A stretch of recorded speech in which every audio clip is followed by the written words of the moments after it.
एकदम झूठा खबर है। आपका पास अगर 20 सांसद है, 2-3 दिन से ये खबर चल रहा है, तो मैं बोल रही हूँ आप क्यों मीडिया में ये आपका लेटर में सभी लोगों का साइन करा वो पिक्चर और पेपर क्यों नहीं निकल रहे? वो लोग बोला तुम दिल्ली चले आओ। एकदम झूठा खबर है जो लोग फैल रहा है। मेरा क्षेत्र का लोगों का मन में एक झूठा खबर जो जा रहा है उसके मन में ये भी लग रहा है मेरा हम प्रतिमा मंडल को घासीडुपुरे जोड़ाफुले प्रतीक में निर्वाचित किया है, आशीष दिया, वो क्यों जाएगा? तो मैं आपके माध्यम से ये बोलना चाहती हूँ, मैं कलकत्ता में ही हूँ। 4 तारीख मेरा एस्टीमेट कमेटी का मीटिंग था 11 बजे। मैं 4:20 का फ़्लाइट पकड़ के कलकत्ता चली आई हूँ और उस 4 तारीख के बाद मैंने दिल्ली गई भी नहीं। तो मैंने कहीं नहीं गई हूँ, मैं कलकत्ता में हूँ और जो लोग ये झूठा खबर फैल रहे हैं मैं उसको बोल रही हूँ आपका पास अगर 20 सांसद है, 2-3 दिन से ये खबर चल रहा है, तो मैं बोल रही हूँ आप क्यों मीडिया में ये आपका लेटर में सभी लोगों का साइन करा वो पिक्चर और पेपर क्यों नहीं निकल रहे हो? क्यों उन लोगों को नहीं दे रहे हो जो उसमें मेरा नाम है कि नहीं? मैं ये बोल रही हूँ झूठा खबर मत फैलाइए और मेरा क्षेत्र का लोगों का गुमराह मत कीजिए, इसलिए कि वो लोग दिशाहीन हो रहा है जो हमारा एमपी कहाँ गया है। तो मैं उनके साथ हूँ। घासीडुपुरे जोड़ाफुल जो चिन्ह में मुझे जिताया गया है 2029 तक, मैं उनके पास ही उनके सम्मान दे रही हूँ। देखिए, ऐसा था कि ये जो 20 जो बोला जा रहा है 20 सांसदों का दल हेडेड बाई काकुली दी, उनकी तरफ से आपको कभी कॉल भी आया था कि हम लोग ऐसा करने जा रहे हैं, साइन चाहिए, आप आ जाओ, हम लोग एनडीए को सपोर्ट करेंगे, XYZ जो भी चीज़ें चल रही हैं, आपसे कोई संपर्क किया गया था? नहीं, मुझे मेरा पार्टी का कोई कोलीग मुझे ऐसे नहीं बताया जो हम लोग एक साथ बैठेंगे। पहले तो बैठना चाहिए, पहले हम लोग बैठेंगे और फिर हम लोग कुछ दिशा में जाएंगे, लेकिन ऐसे कुछ हुआ नहीं। मैं बहुत सांसद को फ़ोन किया था जब हम लोग बैठे कोलकाता में, लेकिन वो लोग बोला तुम दिल्ली चले आओ। तो मैंने बोला 4 तारीख मेरा मीटिंग था, मैं वहाँ पे चली आई। तब जब बोला था तब कोई नहीं बोला जी यहाँ पे रह जाओ। तो अभी मैं कलकत्ता में गई हूँ, मैं चली आई और मेरा कोई स्टैंडिंग कमेटी का मीटिंग नहीं, अभी क्यों जाऊँगी? मैं जब बोला था कोई तो नहीं, तो उनके पास से मुझे ऐसा कोई संदेश नहीं मिला है, लेकिन जो बोल रहा था मुझे उसमें कुछ ठीक नहीं लगा, तो मैंने दिल्ली नहीं गई हूँ। क्या बोल रहा था ये बता सकते हैं? बोल रहे थे दिल्ली चले आओ फिर हम बैठेंगे। तो मैंने बोला किसके साथ बैठोगे? तो बोला आओ तो फिर बताएंगे। मैंने बोला अरे भाई, हम जब बोल रहे थे तब आपने नहीं बैठा, आप बोल रहे हो दिल्ली चले आओ और हम बैठेंगे। अगर हम बैठेंगे तो तब जब बोला था तब क्यों नहीं बैठे? कलकत्ता में क्यों नहीं बैठे? दिल्ली में गए। आप बोल रहे हो दिल्ली आओ। क्यों? मेरा गवर्नमेंट का, मैं तो एक गवर्नमेंट एम्प्लॉय हूँ, एमपी मतलब वो भी तो मैं गवर्नमेंट का ही हूँ। तो मेरा टिकट पैसे खर्च करके क्यों दिल्ली जाऊँ और क्यों ऐसा करूँ? एक चीज़ अभी आपने बोला कि पहले आपने बोला था कि कोलकाता में हम लोग आओ, एक मीटिंग करते हैं। किस मुद्दे को लेकर आप चाह रहे थे कि मीटिंग हो? क्योंकि पार्टी में जो हो रहा था, सब लोग तब एमएलए चले जा रहे थे, तब तो एमएलए जा रहे थे ना।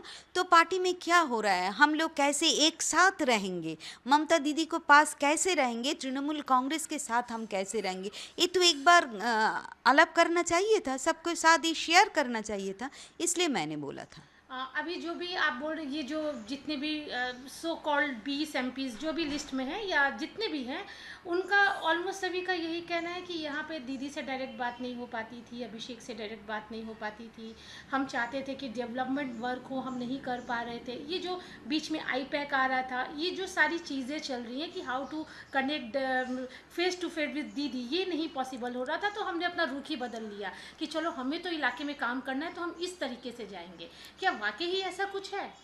देखिए जो था, अभी मैं एमपी हूँ, तृणमूल कांग्रेस का दल के साथ हूँ, ममता दीदी जो हमारा नेत्री है। अभी तो मैं मुख्युक्त दल में नहीं गई हूँ, तो दल का कोई समालोचना क्रिटिसाइज मैं करना नहीं चाहती हूँ। भूल तो था, इसलिए तो लोगों ने उनको आशीर्वाद नहीं दिया, तृणमूल कांग्रेस को आशीर्वाद नहीं दिया, इसलिए क्यों तो हमने पावर में नहीं आए हैं। तो अभी ये सब बात करने का क्या मतलब है? और ये तो एक बात, और दूसरे बात आप बोल रहे हो बहुत सारा काम होगा डेवलपमेंट के लिए, तो चीफ मिनिस्टर खुद ही बोला है पश्चिम बंगाल को डेवलपमेंट करेंगे। मेरा वेल विशर मेरा है, मैं बेस्ट विश मैं दे रही हूँ, और चीफ मिनिस्टर काम करेंगे। तो मैं सोचती हूँ जयनगर लोकसभा केंद्र का एमपी जो अभी विक्षुब्ध दल में नहीं है, वो भी कॉल पाएंगे, मुझे कॉल मिलेगा चीफ मिनिस्टर से, प्रशासनिक जो बैठक हो रहा है मैं जाऊंगी, मेरा जो इशू है जयनगर लोकसभा के मैं उनको बताऊंगी, और फिर मैं ये आशा करती हूँ, ये उम्मीद है मुझे, ये चीफ मिनिस्टर जो मुख्यमंत्री हैं वो मेरे बात सुनेंगे और मेरा जयनगर का काम करेंगे। दी, अभी आपने बोला कि भूल तो हुई है, बट मैं अभी आलोचना नहीं करना चाहती हूँ अपनी ही पार्टी की। क्या वो भूल थी जिसकी वजह से आपको लगता है कि इस तरह का बागीपन आ गया सांसदों में, विधायकों में? कुछ तो ऐसा होगा ना? हाँ था, तो हम लोग जनता का इस बार जो माइंड था वो समझ नहीं पाए। हम लोग को जनता के पास जाना चाहिए था। ऐसे कॉरपोरेट टाइप का जो मीटिंग हुआ था वो शायद मुझे लग रहा है पश्चिम बंगाल का जनता बहुत उसका कल्चर है, एडुकेशन है, तो ये लोग ये करना, हम लोगों का जैसे डोर टू डोर जाते लोगों के साथ नम्र से, भद्र भाव से हम लोग जैसे बोलते हैं ना, पोलाइटनेस, तो विनम्र ऐसे हो के हमें वोट मांगना चाहिए था। ऐसे जो कैंपेन इस बार हुआ था मुझे भी लग रहा था ये ठीक नहीं हो रहा। जी, इस कैंपेन का जिम्मेदार किसे मानती हैं आप? देखिए, तो दल का जो पहले तो ममता दीदी जो कैंपेन करते थे ऐसे नहीं करते थे, फिर अभिषेक आए हैं, तो फिर किसी 19 के बाद शायद हम लोगों का जो एमपी था, 14 में हम लोग 34 एमपी हमारे पास था, 19 में हमारा आ गया 34 से 22, फिर 2 तो दिव्येंदु अधिकारी, शिशिर अधिकारी का वो बात था, वो हम लोगों के साथ भी नहीं था, सुनील मंडल भी चले गए थे, हमारा कम हो रहा था। फिर 19 के बाद जो 21 का विधानसभा चुनाव आ रहा था, उस टाइम उन्होंने ये आईपैक वाला ये सब लोगों ने कॉरपोरेट जो इलेक्शन जो करते हैं वो सब मशीनरी लेके आए थे, तो मुझे लग रहा है वो से लोग का कुछ अच्छा नहीं लगा, ये ठीक नहीं था। अगर हमारा भूल था कुछ काम में तो तभी लोगों के पास बोलना चाहिए था, हम लोग भूल किया है, अभी हम लोग ये करेक्शन करेंगे, संशोधन करेंगे, हम हमें माफ़ कर दीजिए, लेकिन आशीर्वाद चाहिए था। आपने बोला कि डोर टू डोर जाना चाहिए था, जनता के पास जाना चाहिए था, एकदम। क्या आईपैक, अभिषेक या ममता आप लोगों को इंडिविजुअल रोकती थी कि नहीं? आप तो लोकसभा सांसद है ना, आप इलाके में जाते ही थे, लोगों से मिलते थे, क्या आपको रोका जाता था कि नहीं डोर टू डोर नहीं करना है बल्कि ऐसे करना है जैसे हम बताएंगे? लेकिन कैंपेन जो ये है, लेकिन कैंपेन जो हो रहा था अभी ना, वो पूरा लिस्ट वहाँ से आ रहा था, जो ऐसे ऐसे कैंपेन होना चाहिए, लिस्ट उन्होंने भेजते थे और एमएलए ने खुद करते थे, तो मैं सभी गई हूँ, उसका भी जो लिस्ट आया था वो लिस्ट में भी काम कर रहे थे, लेकिन मुझे ऐसे लगा लोगों के पास जाना चाहिए था और हमें लोगों का सुनना चाहिए था, वो लोग क्या चाहते हैं, तो ये हमने सुना नहीं इस बार। क्या यही वजह है कि लोगों का गुस्सा इस हार के बाद भी नेताओं के ऊपर दिख रहा है? कोई अंडे मार रहा है, गोबर फेंक रहा है, ये सीरीज चल रहा है जो एक? देखिए, पश्चिम बंगाल का जनता के भीतर जो एक घृणा पैदा करना चाहते हैं ना, ये अच्छा नहीं है, पश्चिम बंगाल का लोगों का कल्चर नहीं है। अगर कोई दोष करे, कोई पैसा से जुड़ा है, इलीगल काम कर रहा है, अनैतिक कोई काम कर रहा है, आइन तो है, लॉ तो है, उसके एफआईआर करो, उसके खिलाफ कोर्ट में लेके जाओ, उसमें जेल के अंदर रख दो, ठीक है ना। लेकिन बाज़ार में घुमाना, उसके इलाका में घुमाना और कमर में दड़ी पहन के, रस्सी पहन के, ये सब लग रहा है आने वाले दिन ना ये लोगों ही बोलेगा, ठीक है कुछ लिमिट तक ठीक है, लेकिन बियॉन्ड लिमिट कुछ नहीं अच्छा होता, ये ठीक नहीं है, क्योंकि आने इतिहास ऐसा नहीं चाहते, पॉलिटिक्स ऐसा होना नहीं चाहिए। ये जो प्रतिहिंसामूलक जो राजनीति हो रहा है ये मुझे अच्छा नहीं लगता। एक बात और दी, अभी आपने वो जो मीटिंग के संदर्भ में कहा कि आपने उन सांसदों से कहा कि मैं तो कोलकाता रिटर्न आ गई हूँ, मैं एक सांसद होने के नाते एक गवर्नमेंट एम्प्लॉय भी हूँ, पैसे खर्चे होंगे टिकट के, ये सब आपने ये एक अच्छी बात कही। लेकिन आप ही की तरह सांसद है अभिषेक बनर्जी, वो अभी भी अपने उस सरकारी किराए से नहीं जाते बल्कि स्पेशल फ्लाइट से जाते हैं, जिस पे सवाल उठाया है अभी जो एलओपी बने हैं ऋतुव्रतो बंदोपाध्याय में। इसे कितना उचित मानती है आप? देखिए वो जाते हैं, ये तो कोई झूठ बात नहीं कर सकती हूँ। लेकिन इसका उत्तर तो वो देंगे, क्योंकि मैं तो नहीं जाती हूँ। तो मैं उसका उत्तर मैं कैसे दूँ? अगर वो जाते हैं, वो कैसे जाते हैं, क्यों जाते हैं, इसका अगर लोगों का ये एक्सेप्ट नहीं हुआ है उसका वो आचरण व्यवहार, तो इसका उत्तर वही देंगे, मैं तो नहीं दूंगी। क्यों? लेकिन मैं ये बोलना चाहती हूँ, लोग अगर एक्सेप्ट नहीं किए, लोग तो एक्सेप्ट नहीं किया है, इसलिए तो आज उन तृणमूल कांग्रेस का ये हालत है। लोगों ने मैंडेट नहीं दिया है, हम लोग सरकार गठन नहीं कर पा रहे हैं, नहीं कर नहीं पाया हम। आने वाले समय में क्या होगा तृणमूल का? बात ये भी हो रही है कि कांग्रेस के साथ मर्जर हो जाएगा, आपको क्या लगता है?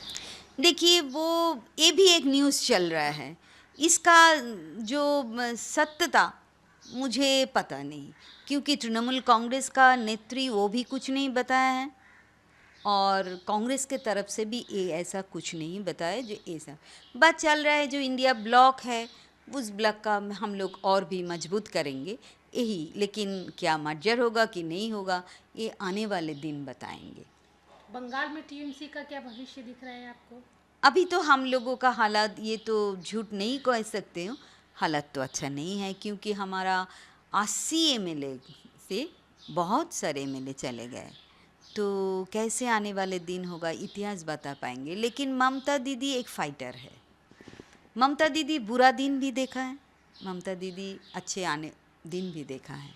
ममता दी मुझे लग रहा है फाइट करेंगे, लोगों को अगर जनता को ये बोलेंगे जो भूल हो गया है हम की तरफ से, आप वो भूल माफ़ कर दो, फिर हमें काम करने का मौका दो। अगर ये कर सकते हैं तो हम लोग आ सकते हैं।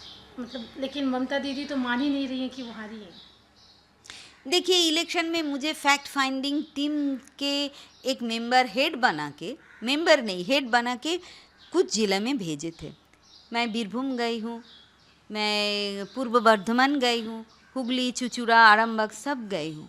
तो जो कैंडिडेट था उसके से भी बात किया, जो इलाका का जो नेतृत्व है उससे बात किया, तो बोला 5-6 राउंड के बाद जिस दिन वो काउंटिंग चल रहा था, उन लोगों का, हमारा जो पोलिंग एजेंट था ना, सब सीआईएसएफ जो सेंट्रल फोर्स है ना, धक्के मार के बाहर निकाल दिया।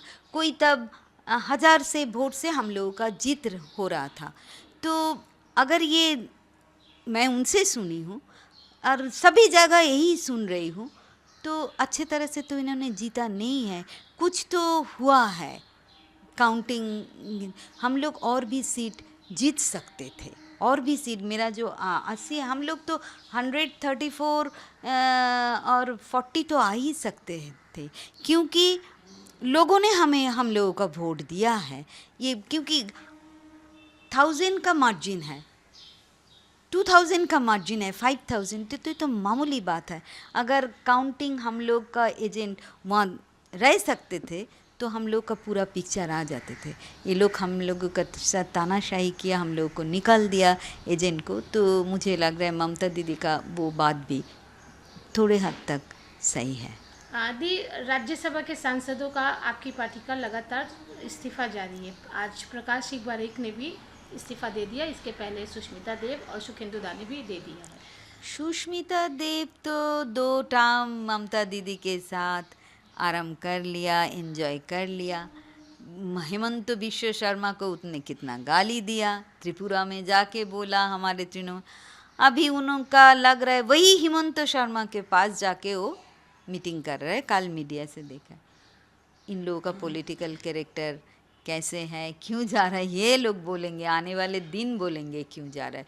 ये लोग क्षमता से बाहर नहीं रह सकते और इनका हारने का डर है, हमें हारने का डर नहीं है। अभी आपने पॉलिटिकल कैरेक्टर की बात की, तो एक बार शालिनी घोष की भी बात कर लेते हैं। उस लिस्ट में उनका भी नाम आ रहा है कि वो भी उसी ब्लॉक में जा रही है। आपको लगता है ऐसा कुछ है? मुझे कुछ पता नहीं और मैं किसी के बारे में नहीं कह सकती हूँ। शाइनी के साथ मुझे जो मुलाकात है वो 2-3 साल का ही है। 24 में वो आए हैं, उसके पहले वो विधानसभा चुनाव भी लड़े थे। वो वहाँ पे भी मैं पंचायत इलेक्शन में गई थी, उनके बारे में सुना है, लेकिन वो जा रहा है कि नहीं ये मुझे पता नहीं। अगर वो गए हैं आने वाले दिन ही आपको पता है जो वो गया है कि नहीं। अब आपका दी अगर बात करें, क्या आप उस ब्लॉक में जाएंगी? आपके पास भी कुछ ऐसा फ़ोन बार बार आ रहा है कि दीदी हाँ, आ जाइए? फ़ोन तो बार बार आ रहा है, लेकिन जाने का कोई कारण मुझे नहीं लगा। क्यों जाएंगे? मैं तो 29 तक हूँ। जनता ने मुझे 29 तक ही निर्वाचित किया है, 24 से 29, ठीक है ना। तो इलेक्शन जब अनाउंस नहीं होगा तब तक मैं एमपी हूँ। तो जनता ने आशीर्वाद दिया, जनता ने तो मुझे नहीं बोला जा आप जाओ, तो क्यों मैं जाऊँ। थैंक मुझे तो जाने का कोई शौक नहीं, अभी नहीं है। पॉलिटिक्स में कुछ नहीं हो सकता, लेकिन मैं मेरे जनता के साथ ही हूँ।